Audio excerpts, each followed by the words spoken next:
میں نے بڑی زحمت دی ہے, میں نے اپنے سننے والوں کو بڑی زحمت دی ہے, لیکن اب روک رہا ہوں. کہنے لگے بہرحال مٹی کا جسم تو تھا, ورنہ عبداللہ کے سلب سے کیسے آتے اور حضرت آمنہ کے بطن مطہر سے کیسے پیدا ہوتے؟ تو مٹی تو تھی. تو میں نے کب کہا کہ مٹی نہیں تھی؟ میں نے یہ تو نہیں کہا کہ مٹی نہیں تھی, مٹی بھی تھی. تم صرف مٹی سمجھتے ہو. اچھا تو اب ذرا محمد رسول اللہ کے جسم کی مٹی بھی دیکھتے چلیں.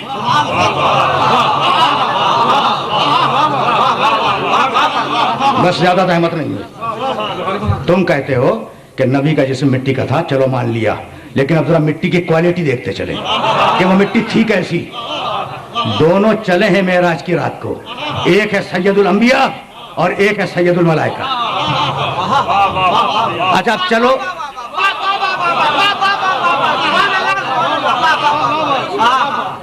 اچھا رسول جو تھا وہ جسم کے ساتھ گیا تھا.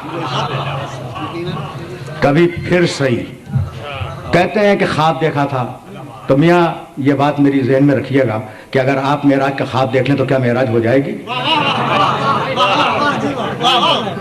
کبھی پھر صحیح کہ کہتے ہیں کہ خواب دیکھ لیا تھا, جسم تو وہی تھا. اچھا تو اب سنو, یہ جو میں نے سرنامہ کلام کی آیتیں پڑھی ہیں, ایک آیت ہے آگے چل کے, ارأیت الذی ینہا عبدا اذا صلی. اب یہ بالکل آف دا ریکارڈ جملے کہہ رہا ہوں اور میرے پاس دامن وقت میں گنجائش نہیں ہے, یہاں بات کو روک دوں گا. میرا عبد نماز پڑھتا ہے. عبد کسے کہتے ہیں؟ صرف روح کو. نماز صرف روح پڑھتی ہے. اچھا اب کسے کہتے ہیں؟ صرف جسم کو. نہیں, نماز نیت کرتی ہے روح, نماز پڑھتا ہے جسم. تو جب روح اور جسم دونوں ملے اسے کہتے ہیں عبد. ٹھیک ہے,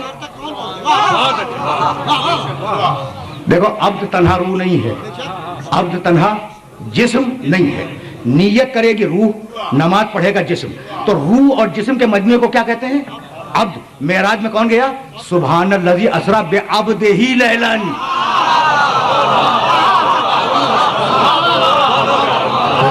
سیدھی بھائی یہی تو کہتا ہوں میں کہ اگر قرآن کافی ہے تو یوں کافی ہے کہ ہر عقیدہ قرآن سے ثابت ہے.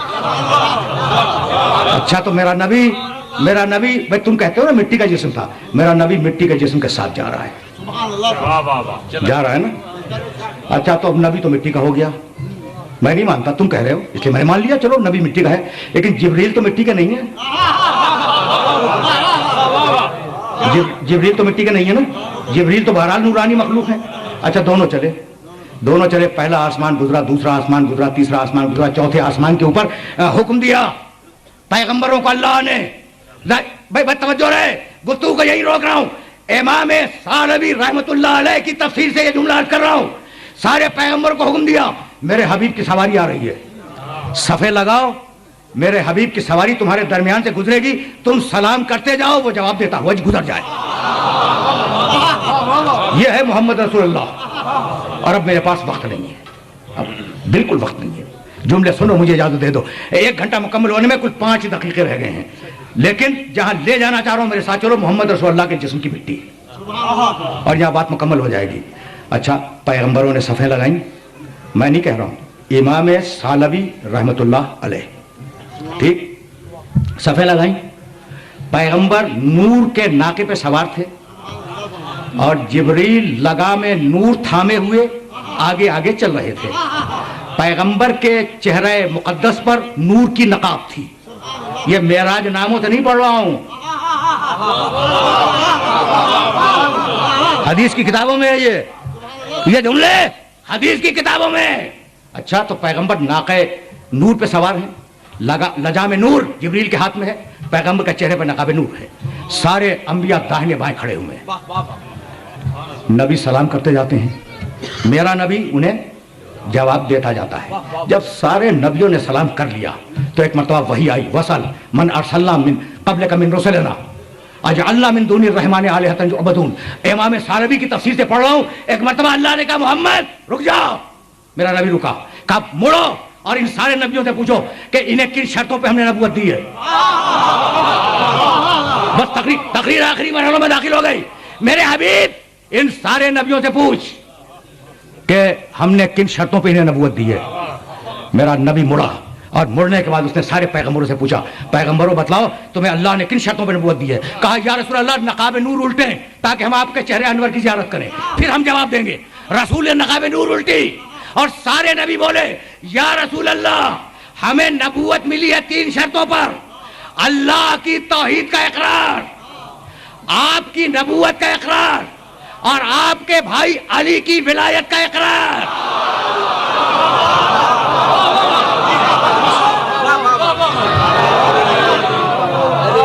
اچھا بھائی، بہت بیدار اور بہت پڑھا لکھا مجمع میرے سامنے ہے بھائی۔ امام سالبی کا عربی کا جملہ میں نے نہیں دہرایا، لیکن جو دہرایا اسے پھر سننا۔ یا رسول اللہ 3 شرطوں پر ہمیں نبوت ملی ہے، اللہ کی توحید کا اقرار، ایمان نہیں اقرار، ایمان ہوتا ہے دل سے، اقرار ہوتا ہے زبان سے، ایمان ہوتا ہے دل سے، اقرار ہوتا ہے زبان سے۔ تو اللہ کی توحید کا اقرار، آپ کی رسالت کا اقرار، آپ کے بھائی کی ولایت کا اقرار، ایمان نہیں۔ تو جب اقرار لیا تھا کہ بھئی مجھے ایک مانو گے تو زبان سے کہا ہوگا نا نبیوں نے لا الہ الا اللہ۔ جب اقرار لیا ہوگا اسے رسول مانو گے یا نہیں تو زبان سے کہا ہوگا محمد رسول اللہ۔ جب اقرار لیا ہوگا محمد کے بھائی علی کی ولایت مانو گے یا نہیں تو کہا ہوگا نا علی ولی اللہ۔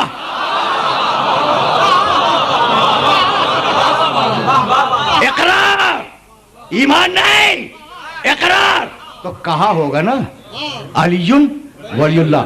اب سمجھ میں آیا کہ یہ کلمہ کتنا پرانا ہے؟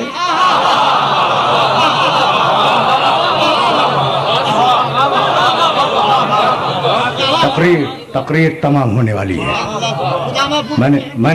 میں نے آپ کو زحمت دی، کلمہ پرانا ہے نا، تو میں تو بہت لبرل انسان ہوں، ہر مسلک کے لوگ، اچھا اسلام کے باہر کے لوگ بھی میرے دوست ہیں، تو اگر کبھی کوئی پوچھتا ہے کہ جناب یہ 3 کلمہ آپ نے بڑھایا کب سے، پوچھتے ہیں کہ یہ 3 کلمہ آپ نے بڑھایا کیسے، تو میں جواب میں کہتا ہوں جناب آپ نے گھٹایا کب سے، اس لیے کہ یہ تو نبیوں کا کلمہ تھا۔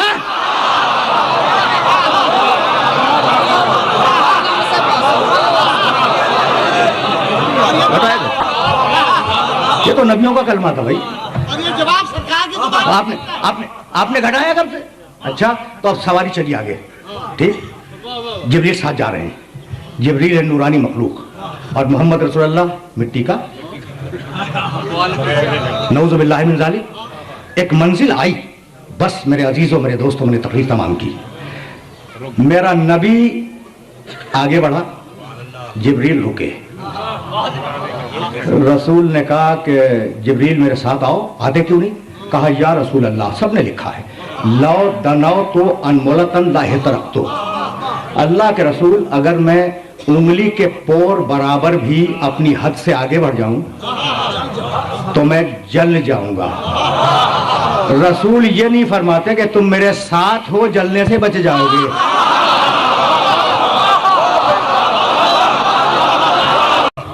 یہ ہے خدا، محمد کا خدا، اور آگے بڑھے بھائی، سننا خدا کی قسم، تقریر رک گئی، پیغمبر کہتے ہیں 3 مرتبہ آواز آئی عبدی انا وانت، میرے بندے اس مقام پر یا میں ہوں یا تو ہے، کوئی اور نہیں ہے، میں چپ چاپ سنتا رہا۔ ایک مرتبہ 4تھی آواز آئی عبدی خلقت الخلق لاجلک، میرے بندے میں نے پوری کائنات پیدا کی ہے تیرے لیے۔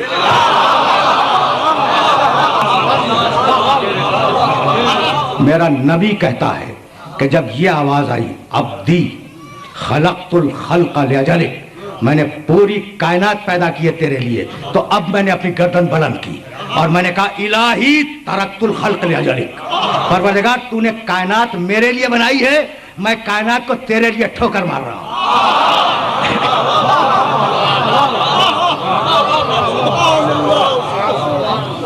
جملہ سن لیا تم نے، معراج میں میرے نبی کا جملہ تم نے سن لیا، ترکت الخلق لاجلک، مالک میں پوری کائنات کو ٹھوکر مار کر تیری بارگاہ میں آ رہا ہوں۔ تاریخ اسلام میں یہ جملہ 2 زبانوں سے نکلا، یا رسول نے معراج میں کہا یا حسین نے ذوالجناح سے گرنے کے بعد سجدے میں کہا۔